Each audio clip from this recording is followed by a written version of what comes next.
Hello everyone, কি অবস্থা তোমাদের সবার? সো তোমাদের সামনে হায়ার ম্যাথ পরীক্ষা। সো আমরা হায়ার ম্যাথ পরীক্ষার সাজেশন নিয়ে চলে আসছি। সো হায়ার ম্যাথ পরীক্ষায় তোমাদের তিনটা বিভাগ থেকে টোটাল 8টা কোশ্চেন থাকবে। ক বিভাগ বীজগণিত, বীজগণিত থেকে 3টা কোশ্চেন থাকবে, তোমার কমপক্ষে একটা লিখতে হবে। খ বিভাগ থেকে তোমার জ্যামিতি থেকে 3টা কোশ্চেন থাকবে, কমপক্ষে একটা লিখতে হবে। এবং গ বিভাগ তোমার ত্রিকোণমিতি এবং সম্ভাবনা দুইটা থাকবে, কমপক্ষে তোমার একটা অ্যান্সার করতে হবে। এবং বাকি যে তোমার দুইটা থাকবে সেই দুইটা তুমি চাইলে যে কোনো বিভাগ থেকে লিখতে পারো। এবার আমরা আসি কোন কোন চ্যাপ্টার থেকে তোমাদের কয়টা কি সিকিউ আসতে পারে। চ্যাপ্টার 1 সেট ফাংশন এবং চ্যাপ্টার 2 বীজগণিতিক রাশি, এই দুটো থেকে তোমার একটা সিকিউ আসবে। সো এখানে চ্যাপ্টার 2টা বেশি গুরুত্বপূর্ণ। দেখা গেল কোনো বোর্ডে শুধুমাত্র চ্যাপ্টার 2 থেকেই তোমার একটা সিকিউ চলে আসতে পারে। এবার চ্যাপ্টার 7 এবং 10, চ্যাপ্টার 7 এবং 10 থেকেও তোমাদের একটা সিকিউ কোশ্চেন আসবে। এবং চ্যাপ্টার 9 এটা থেকে তোমাদের একটা সিকিউ আসবে। এই টোটাল বীজগণিত পার্ট থেকে এই টোটাল 3টা কোশ্চেন আসবে। এবার যদি আমরা জ্যামিতিতে চলে আসি, জ্যামিতিতে চ্যাপ্টার 3 এবং 4, সো চ্যাপ্টার 3 এবং 4 থেকে তোমাদের একটা সিকিউ আসবে। চ্যাপ্টার 11 স্থানাঙ্ক জ্যামিতি, সো স্থানাঙ্ক জ্যামিতি থেকে তোমাদের একটা সিকিউ আসবে। এবং চ্যাপ্টার 12 এবং 13 ভেক্টর এবং তোমার স্থানাঙ্ক ঘন জ্যামিতি, সো এখান থেকেও তোমাদের একটা সিকিউ কোশ্চেন চলে আসবে। সো এখানেও ভেক্টরটা একটু বেশি গুরুত্বপূর্ণ। ভেক্টর থেকে দেখা গেলো কোনো বোর্ডে শুধুমাত্র ভেক্টর থেকে একটা চলে আসতে পারে। এরপর আসি আমরা গ বিভাগে ত্রিকোণমিতি সম্ভাবনা। সো ত্রিকোণমিতি সম্ভাবনার ক্ষেত্রে ত্রিকোণমিতি থেকে তোমাদের একটা সিকিউ আসবে এবং সম্ভাবনা থেকে একটা সিকিউ আসবে। এই তোমাদের এই চ্যাপ্টারগুলো থেকে মোট টোটাল এরকম 8টা সিকিউ আসবে।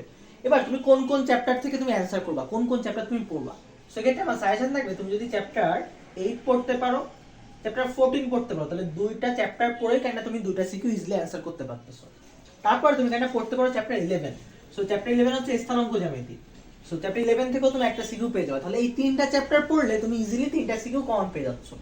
বাকি দুইটা সিকিউ তোমার অ্যানসার করতে হবে। সো সেই ক্ষেত্রে তুমি বীজগণিত থেকে অ্যানসার করতে পারো। বীজগণিত তুমি যে যে চ্যাপ্টারগুলো তোমার কাছে সোজা মনে হয় তুমি সেই সেই চ্যাপ্টারগুলো অ্যানসার করতে পারো।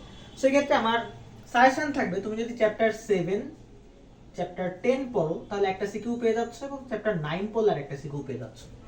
এই টোটাল 6টা চ্যাপ্টার পড়লেই তুমি কাইন্ডটা 5টা সিকিউ ইজিলি কমন পেয়ে যাবে। বাট তোমার অনেক ক্ষেত্রে হতে পারে দেখা গেল 5টা সিকিউ কমন পেয়েছি কিন্তু একটা দেখা গেল গ পাচ্ছি না। সো সেক্ষেত্রে তুমি ব্যাকআপ হিসেবে কি করতে পারো, সো এক্ষেত্রে তুমি ব্যাকআপ হিসেবে চ্যাপ্টার 1, 2 পড়ে যেতে পারো। চ্যাপ্টার 1 এবং 2 এর ক্ষেত্রে 2টা গুরুত্বপূর্ণ, সো 2টা আগে পড়ে ফেলবো। অনেক বোর্ডে দেখা গেল চ্যাপ্টার 2 থেকেই কোশ্চেন চলে আসতে পারে। এবং চ্যাপ্টার 12টা একটু পড়ে যেতে পারো, ভেক্টরটা একটু পড়ে যেতে পারো। সো সেক্ষেত্রে তোমার ইজিলি তুমি যদি এই চ্যাপ্টারগুলো পড়ো ইজিলি তুমি 5টা সিকিউ অ্যানসার করতে পারবা।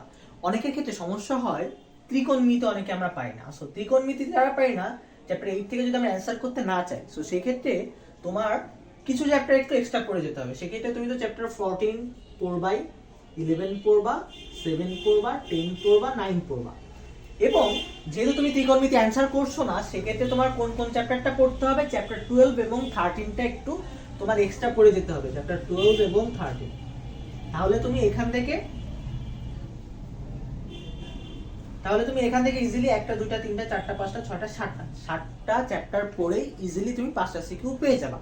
এবার তুমি এক্ষেত্রেও তুমি একটু ব্যাকআপ রেখে যাবা। সেই ক্ষেত্রেও তুমি ব্যাকআপ হিসেবে কোন কোন চ্যাপ্টারটা একটু দেখে যাবা। ব্যাকআপ হিসেবে তুমি চ্যাপ্টার 1 এবং চ্যাপ্টার 2টা একটু দেখে যাওয়া ভালো হবে। বিশেষ করে চ্যাপ্টার 2টা একটু খুব ভালোভাবে দেখবা, তাহলে তুমি ইজিলি 5টা সিকিউ অ্যানসার করতে পারবা। সো আমি বুঝতে পারছি সবকিছু। সো ধন্যবাদ সবাইকে।